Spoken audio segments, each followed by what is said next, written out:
Hello fellow collectors and welcome to Long's Toys. Today we are taking a look at Deluxe Class Origin Bumblebee from the Transformers Buzzworthy Bumblebee line from Hasbro.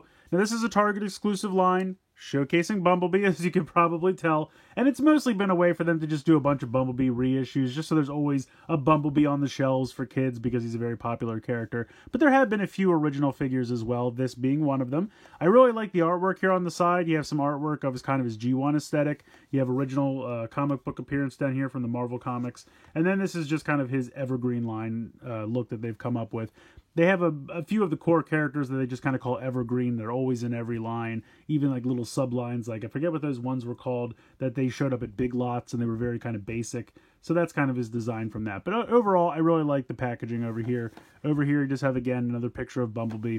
But the big deal about this figure is it's actually his appearance from the More Than Meets the Eye trilogy, the first 3 episodes of the original 80s cartoon, when he transformed into this kind of weird flying saucer thing, and they've finally given us a figure for this. I thought this was a shoe-in candidate for the Siege line, because Siege was all about their, pre-Earth Cybertronian modes, and actually there were 2 characters, well, besides Starscream and the Seekers, that were featured very prominently on Cybertron in those first 3 episodes, being Bumblebee and Wheeljack. And we did not get either of those in the Siege line in their original Cybertronian alt modes, which I just thought was really weird. I thought if there was ever a time to make those happen, that would have been it. But hey, they made good on Bumblebee here, so we get the cool little flying saucer alt mode. Still looks like his G1 robot mode, just like in the cartoon, because they didn't really have different character models. They had what he was going to look like when he turned into a VW Bug, so they just had him transform into this in those episodes. They didn't have anything different with his alt mode, so replicating that here. Apparently he's got a giant jetpack as well, which I don't really remember. I know Sideswipe had one that he gave to Optimus later in those episodes, but apparently we're doing it here as well. You get a ton of missiles down here. I don't know exactly where they're going to fire from because it's not very apparent from the packaging here, but I guess we'll figure that out. But yeah, the one thing to note about this, the packaging is completely open, which I don't love. I know they're trying to go plasticless packaging, and I applaud that, but I'd still like just the little plastic window here. I feel like that's pretty minimal. I don't really like that people can reach in and touch the figure before I buy it. Also, I feel like this is going to lead to people just cutting him out of here and stealing him out of the packaging, so I wouldn't be surprised if you end up seeing some of these empty at your local Target. I just feel like that's a weird move. I totally understand moving away from copious amounts of plastic, but I feel like you could still give us just the window here just to keep the figure intact, or the packaging intact, so you can't actually get at and touch the figure. But I don't know, I guess this is what we're moving towards, so I don't know. I'm not a big fan of open packaging, but they've been doing it for a while, especially with like Cyberverse and some of the smaller kiddier lines, but I guess it is what it is. But anyway, I'm really psyched for this one. I think it's going to be really cool. I'm going to get him out of the box here, and we're going to take a closer look. So here he is out of the packaging. He looks pretty great. I got to be honest. He really does look good. Not too much kibble. He's got a little bit of a backpack here, but nothing too bad. And he's got a little bit of kibble here on the side of the legs, but again, really not that big a deal. He's got the feet just like the VW Bug. He's got the chest plate just like the roof of the VW Bug with all the windows nicely painted in blue. Really nice Autobot symbol there on the chest. Head sculpt looks good. Simple, but it really works. Nice blue eyes. Silver paint there for the face. The horns look great. All the detailing is good. He's got kind of a limited ball joint, so he can look up a little bit. Can't really look down all that much. Side to side, no problem.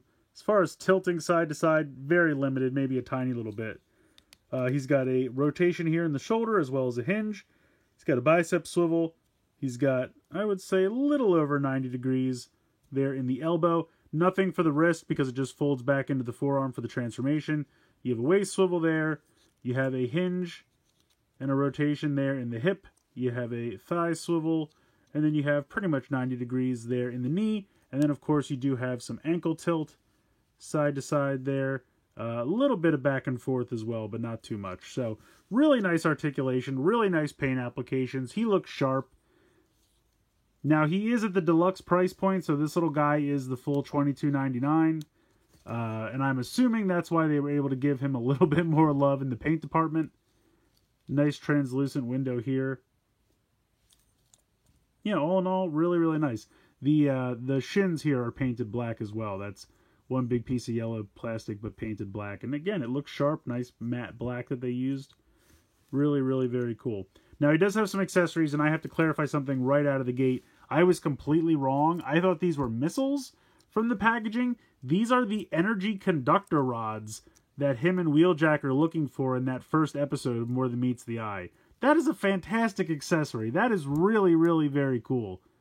Now, unfortunately, he can't really like grasp them in his hand because they have the two ends that are a little bit too wide for him to hold.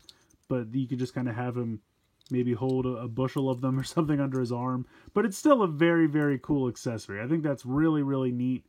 And it's a small little detail from that episode that I'm really glad they included. So that's very, very cool. He does have his little gun. And he does have the backpack or the jetpack as well. Now, both of these were shown to be silver on the packaging, but they are just black plastic. And you can see very hollow, no paint whatsoever. For the gun, it's not a big deal. I feel like the gun still looks good. I don't really need that to be silver. You can go ahead and attach the jetpack here on the back. It looks okay. Again, I don't remember him having a jetpack in these episodes, especially in this form, so I don't really need it. I mean, it's an okay accessory you can give to one of your other Transformers, because the port should be the same for everybody. It's the same kind of port for everything as far as the Target Masters and all the other accessories. So should be able to go ahead and give this to somebody else if you want. But it's just kind of it feels a little cheap. It's just kind of a hollow piece of black plastic made to look like a jetpack. It's okay. I don't need it. So it's just kind of superfluous to me. But I think the gun works. I think that's simple, but it works. And I really love those energy conductors. That's a great accessory. So let's get into the transformation. Not too difficult, not too easy, right in that sweet spot. So we'll start by folding the hands back into the forearms. You're going to bring the backpack down here kind of all the way out so that you can extend the second piece. And then you want to kind of make sure that this sits flush. So you kind of have to like just wiggle it a little bit. And then it'll just completely click into place there like that. And then we can just kind of hang this up here for now. So we're going to spin the waist around 180 degrees. We're going to take this section here, and this is going to kind of accordion out. So we're going to pop this, and then this will kind of go up here over the head, and then just kind of hang out here for now. We're going to take the arms and put them straight down, and then on these hinges here, these are going to spin completely around. And then there's actually a tiny little tab here and a tiny little tab spot here. And so then they can peg into each other, just like so. Next, we're going to come down here. We're going to flip this section up. And these pop off a lot, but you can just snap them back on. But just in case it pops off for you, just be aware of that. You can pull the arms down. You can see the arms. These are the feet. You can pull the feet down. You can see that they have kind of a little extra hinge there. So you can bring these down. You want to flip this around and then just kind of bring this around like so. Make sure that that's pegged correctly. This little piece on this ball joint here is going to flip up like so, and then you're going to bring the feet down, and you can see that there's a tiny little tab slot right there for this little tab right here, and this little tab will kind of just fit into this little area here. So you're going to bring this down, and then this will just completely form up there. And you can see these are pretty much the kind of wings of the little spaceship mode. So we'll do this again, flip this down, bring this around, and it's just a weird clearance thing, and I think that's why they pop off so much. You just kind of have to make sure you get the clearance. There we go. We did it without popping it off this time. So again, if they pop off, you can really just pop them back in. Not too difficult there. So there you go. Now those are done. So we're going to come around to here. We're going to spin this around at that thigh swivel, and then there's a hinge right here, and that's going to bend around, and then this, and be careful because these pop off a lot. So if this happens to you, don't worry about it. We want to bring these around and then kind of snap these together, and then they have to kind of fold under the crotch plate. And there you can see that they just pop right off. I don't know why they pop off so much, but they do. So just kind of make sure this is how we want it. I'm going to fold this on here and under here, and then pop it back on the ball joint. There we go. And it's probably I'm just not lining something up correctly, and that's why they pop off so much. But again, anything that pops off, you can snap it right back on. It's not very difficult. So as you can see here, we're just about done.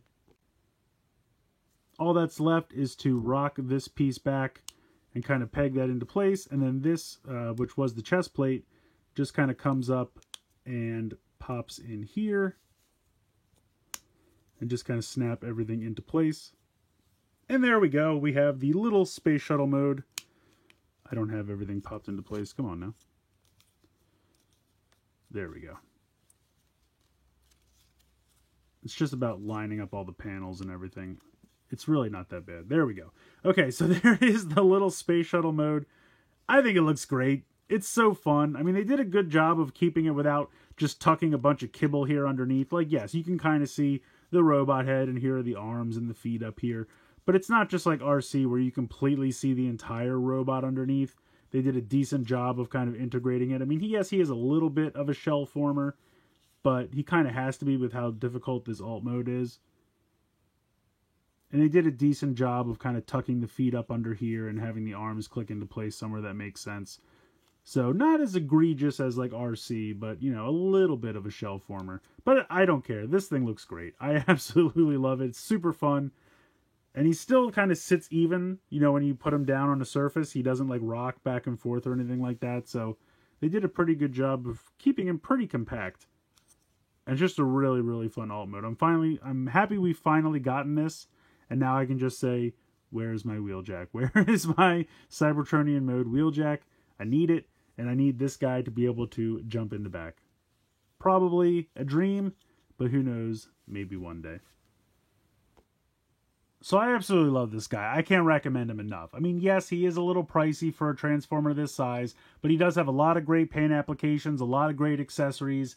Yes, the gun and the jetpack were painted silver on the packaging, and they're only black here. And I will say that this is the lamest accessory of the whole set. It's definitely just like a hollow backpack piece, and it does feel kind of cheap. But again, to me, I didn't buy this toy for this, so this is completely superfluous to me. I don't care about it. He's an awesome little Transformer. He looks great. They did a fantastic job of still making the robot mode look like it's supposed to transform into a VW bug, just like the cartoon, but still have the alt mode of that crazy Cybertronian flying saucer. And then he doesn't have too much kibble. I mean, he has a little bit here on the legs, and the backpack I really feel like isn't a big deal at all. It's not super long or, you know, protruding in a bunch of different areas. It just kind of looks normal. So I gotta say, I think they did a really good job. He is a bit of a shell former, but he's definitely one of the better ones in my opinion. And including these, you know, Energon conductor rods, that's just a fantastic accessory. They did such a good job with that. Now, yes, in some poses you will see that the forearm is very hollow. That's because the forearms transform in there. So depending on how you pose him, he might look a little hollow in spots. But I just think the fun that's to be had with this guy, you know, overshadows any little nitpicks I might have. He's a ton of fun. He's a Target exclusive. So head to your local Target, and hopefully after they're finished doing their resets, you'll be able to find him just like I did today. So he's fantastic. Let me know what you guys think in the comments below. Please like, share, and subscribe. Hope you guys enjoyed the video. And as always, thanks so much for watching.